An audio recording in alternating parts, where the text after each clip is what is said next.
미래가 없는 사람은 과소비를 하고 미래가 있는 사람은 저축을 합니다. 노후 준비를 위한 가장 최선의 방법인 연금저축펀드 핵심만 빠르게 짚어보겠습니다. 안녕하세요. 재테크 공부하는 한남자입니다. 먼저 연금저축펀드에 대해 간단하게 설명하면 연금저축펀드는 노후에 연금 형태로 받을 수 있는 개인 연금 상품으로 ETF, 펀드 등에 투자할 수 있어요.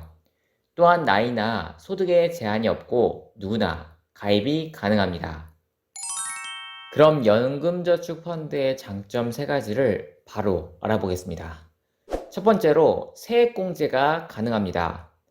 여기 표를 보시면 연봉이 5,500만 원 이하면 16.5%가 세액공제가 되고 연봉 5,500만 원을 초과하면 13.2%가 세액공제됩니다. 세액공제 한도가 600만 원이기 때문에 연말까지 600만 원을 연금저축 펀드에 넣었다면 각각 99만 원과 79만 2천 원의 세액공제를 해줍니다. 절대 적은 금액이 아니죠. 연금저축 펀드에 돈만 넣어놨을 뿐인데 연이율 16.5%의 예금 상품에 가입한 효과를 얻을 수 있고 여기에 투자한 수익까지 더한다면 어마어마하겠죠. 그런데 없다고 한다면 안 됩니다. 두 번째 장점은 세금 내는 것을 미뤄줍니다.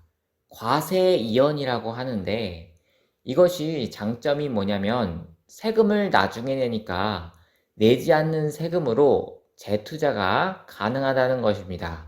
일종의 복리 효과를 누리는 것이죠. 100만 원 투자해서 10%의 배당을 받는다고 가정하면 일반 계좌에서 배당 소득세를 내야 하니까 대략 8만 5천 원을 받는데 연금저축펀드로 투자했을 경우엔 배당 소득세를 내지 않고 그대로 10만 원을 받게 됩니다. 소득세를 내지 않은 금액으로 재투자를 하게 되면 복리 효과를 누릴 수가 있겠죠. 장기 투자를 하시는 분들에게 최고의 장점이 되겠습니다.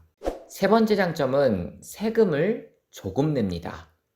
연금저축펀드는 세금을 연금 수령할 때 부과하는데 수령 나이에 따라서 세율이 달라집니다. 수령 나이가 많으면 더 낮은 세율로 부과가 되죠. 이전 영상에서 IS 계좌의 장점에 낮은 세율이 있다고 설명드렸습니다. IS 계좌는 비과세를 넘어가면 9.9% 과세를 하지만 연금저축펀드는 3.3%에서 5.5%의 과세를 하니까 엄청난 절세 효과를 누리게 되는 것이죠. 그렇다면 반대로 연금저축펀드의 단점에는 뭐가 있을까요? 단점은 아시겠지만 55세까지 돈이 묶인다는 것이죠. 갑작스럽게 큰 돈이 필요하게 돼서 연금저축 펀드에 넣은 돈까지 빼내게 된다면 위의 장점들이 전부 물거품이 됩니다. 일반 계좌 세율로 세금을 내야 하기 때문에 55세까지 돈을 빼지 않을 각오로 투자를 하셔야 합니다. 그런데 저는 이런 단점이 오히려 장점으로 다가오는데요. 반강제적으로 55세까지 돈을 넣어두는 것이기 때문에 오히려 장점에 넣어야 하지 않나 생각합니다.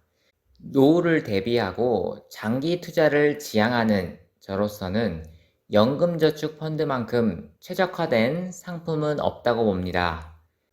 마지막으로 연금저축펀드에 관한 오해에 대해 말씀드리도록 하겠습니다.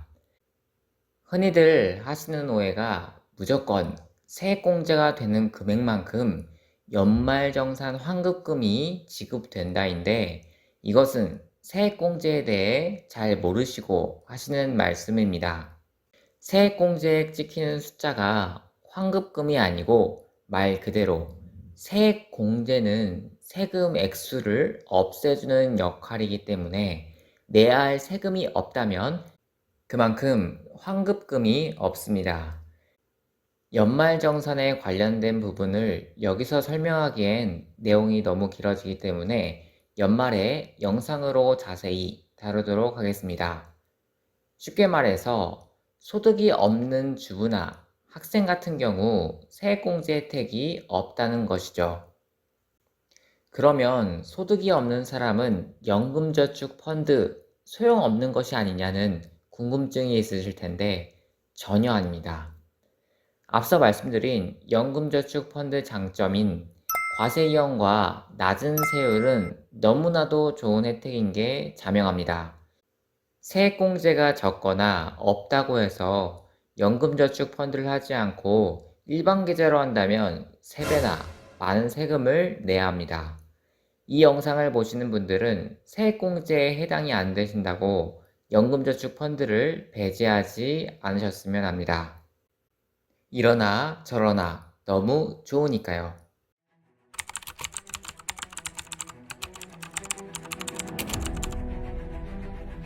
연금저축펀드는 국가에서 밀어주는 연금제도입니다. 그렇기 때문에 혜택이 좋고 안 하면 정말 손해입니다. 혜택이 한 가지만 있어도 좋은데 환급금에 복리효과에 절세까지 종합선물 세트처럼 좋은 걸 다 때려 넣었습니다. 제 구독자분들은 연금저축펀드 모두 가입하셔서 혜택 받고 투자를 시작하셨으면 합니다. 다음 영상으로는 연금저축펀드와 개인 퇴직연금인 IRP를 비교하면서 서로 어떻게 운용하면 좋을지 말씀드리려고 합니다. 구독해주시면 다음 영상을 놓치지 않고 보실 수 있습니다. 제가 준비한 영상은 여기까지고요. 긴 영상 시청해주셔서 감사합니다. 앞으로 여러분의 자산이 늘어나는데 도움이 될 만한 영상들을 만들겠습니다. 그럼 오늘도 화이팅!